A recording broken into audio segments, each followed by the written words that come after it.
This is the 2024 Division of Davao Oriental World Teachers Day Celebration! Congressman Dante Marcolita. Yun.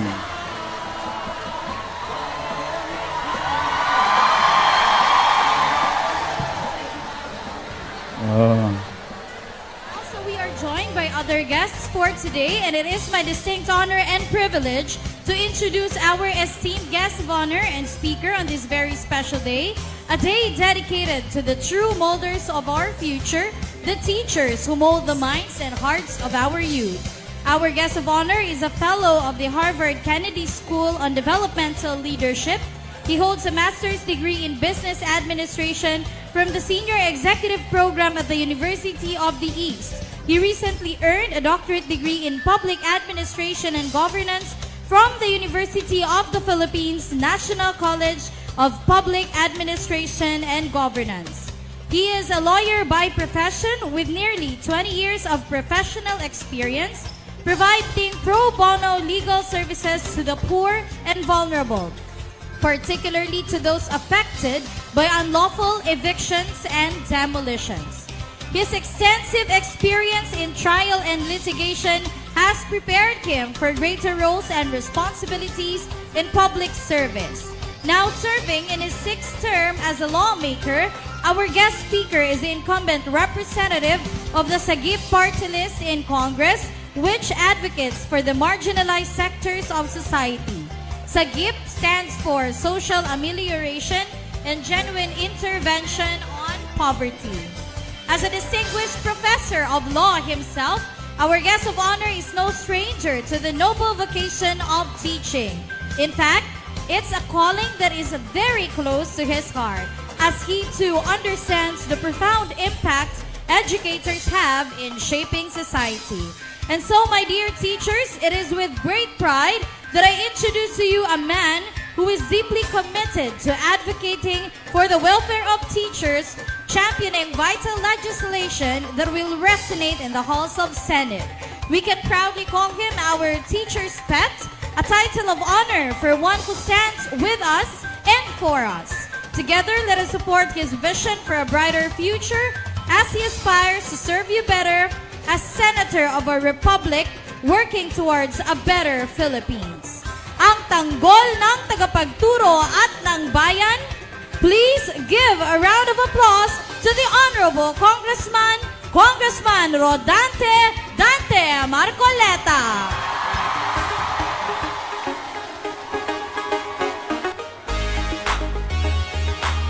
Madayaw na aga, kamayo hurot. Secretary Avalos, Senator Win Gatchalian, Governor Nino Uy, my friend Mayor Osnan, where are you?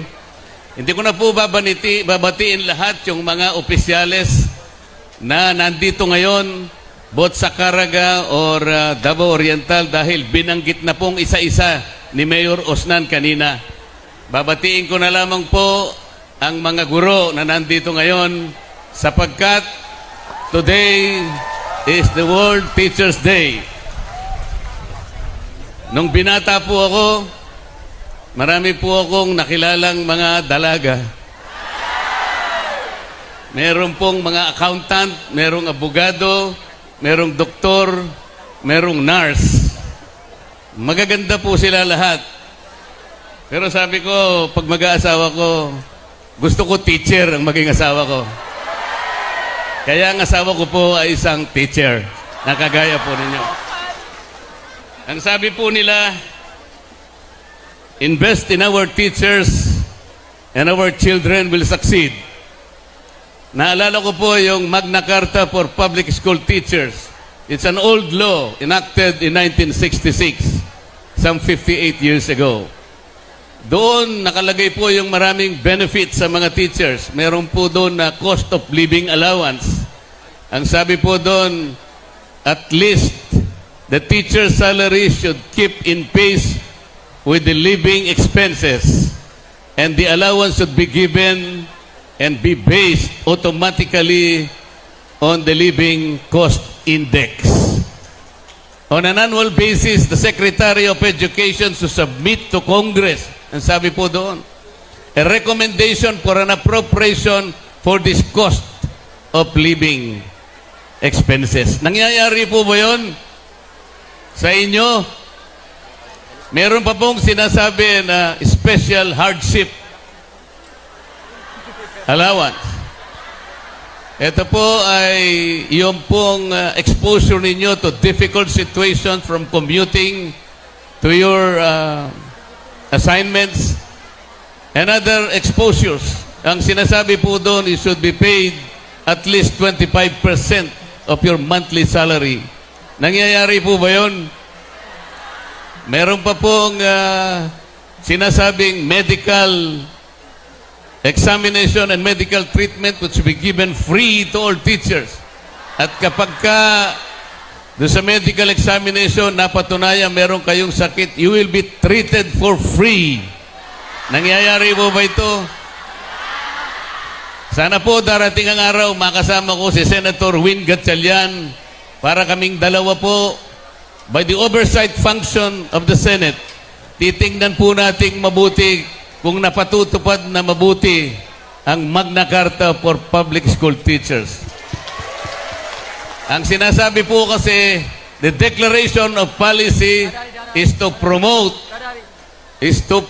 and improve the social and economic status of public school teachers, their living and work conditions, including the requirements for employment and career prospects. 58 years after the enactment of the law, we have yet to fulfill the realization of this declared policy. Kaya kailangan po siguro, total nandiyan naman si Senator Win, baka sakali pong magkita naman kami sa susunod na Senado. Meron pa pong isang sinasabi about teachers. A good education can change anyone. May I propose a little amendment? A good education can change anyone, but not everyone. Alam po niyo kung bakit? Tingnan po niyo yung mga colleagues ko sa House of Representatives. I thought they had good education. I thought they were all taught by good teachers like you. I believe they have valued all our laws and our traditions, as the teachers always say during our years of education. Pero tingnan ninyo yung nangyari. I was only defending our rules in the House of Representatives. I was only defending the traditions that make us all, because these traditions are the ones that we kept for so long a time. These are time-honored traditions that cannot just be discarded, cannot be erased. The office of the Vice President is not subjected to questions, and that is the well-kept tradition. Ano pong gagawin natin? Huwag po kayong mag-alala. Marami naman po kayong tinuruan, mas marami po yung magagaling kesa dun sa mapupuro lang ulo. Hindi na po ako magtatagal because we have a flight to catch up. Ang sasabihin ko lamang po sa inyo, kayo pong mga teachers, na alam ko po ang buhay nyo sapagkat ang aking may bahay ay katulad ninyo, I implore that you continue to be heroes. I came here not only to celebrate with you. I came here not only to pay tribute to you, but I came here to seek your solace, your guidance, and your inspiration to what is happening in the House of Representatives. Huwag po kayong mag-alala. Yung itinuro po nyo sa inyong magagaling na estudyante will be kept forever in our hearts. And we will fight whatever it takes. I'd like to end by saying this to the people of the municipality of Caraga and to the rest of the people of Mindanao. gikan sa akong kasing-kasing. Gihigugma ko kamong tanan. Thank you. Thank you. Yun ang nagdeklara na itong si Congressman Rodante Marcolita natatakbo bilang senador sa darating na eleksyon. Kabahan na yung mga mapupurol yung utak diyan sa Kongreso dahil itong si Congressman Rodante Marcolita ay nagdeklara na nga na tatakbo bilang isang senador. At kabahan na rin kayo dahil ako nagpa-transfer na ako. Nagpa-rehistro na ako dito sa Bohol. Makakabuto na ako. Mayroon ng isang buto na makukuha sa akin si Congressman Rodante Marcolita. Sigurado na. At yung mga nasa lineup ng bangag lineup, walang makukuhang boto sa akin yan. Mga karamihan diyan sa mga lineup ni bangag ay mga balingbing yan. Hindi natin maasahan yan. Walang isang salita ang mga yan. Ito para sigurado tayong makikita ito yung aking registration kanina nagparehistro ako kanina, last day ngayon. Kaya humabol ako para talaga makabuto ako sa darating na eleksyon ngayong 2025 at ito na gagamitin ko yung aking boto para pipili ako ng talagang karapat-dapat na maiupo sa ating Senado. Isa na dyan si Congressman Rodante Marcolita. Iboboto natin yan dahil nakikita naman natin talaga na napakagaling. Kailangan ng ating bansa ng katulad ni Congressman Rodante Marcolita sa Senado, mga kababayan. Yan ang dito na lang muna At bago tayo magtatapos ay mag-shoutout lang muna tayo. Sinabihan pa naman ako dito sa isang nagkukomento na ano ba yung sabi niya rito, basahin ko lang dahil nga yung inabot kay Presidente Marcos yung plastic na kulay puti at sinasabi na kitchen daw yon. Paano maging fake news ugok? Paano ka maging kitchen yan sir? Sabi naman ng isa, pero sabi naman ng isang komento, kung ganyan man yan, bakit tinatago nila? At talaga kitang-kita naman kung paano inilipat sa kabilang kamay tapos sabay pasok sa bulsa. Hindi kaya kayo yung ugok? Dahil talagang nagpadala kayo, kahit nakitang-kita naman na yung inyong hinahangaan. Hinahangaan ko rin dati. Akala nyo ba hindi ko hinahangaan yan? Talagang kasakasama ako sa pangangampanya niyan. Pero ipagpatuloy pa ba natin yung pagsuporta kahit kitang-kita na natin? Niluloko na yung taong bayan. Gumagamit ng pinagbabawal na pulburon. At sinasabi nyo na ito, sir, kitchen yan. Naku, ba't sa kanya ibibigay? Tapos nagpaano pa yung lalaki, yung nagbigay. Nagpa-selfie pa. Kakilala ba talaga niya yon? O kunwari lang na ganun ang gagawin para maiabot yung isang bagay? Maraming alalay yan si Pangulong Marcos. Bakit hindi nyo ibigay doon sa alalay kung talagang kitchen yon? Isang kalukuhan namang pag-isip yan. Yun ang shoutout lang kay Ma'am Berge Verel de Dios ng Pulilan, Bulacan.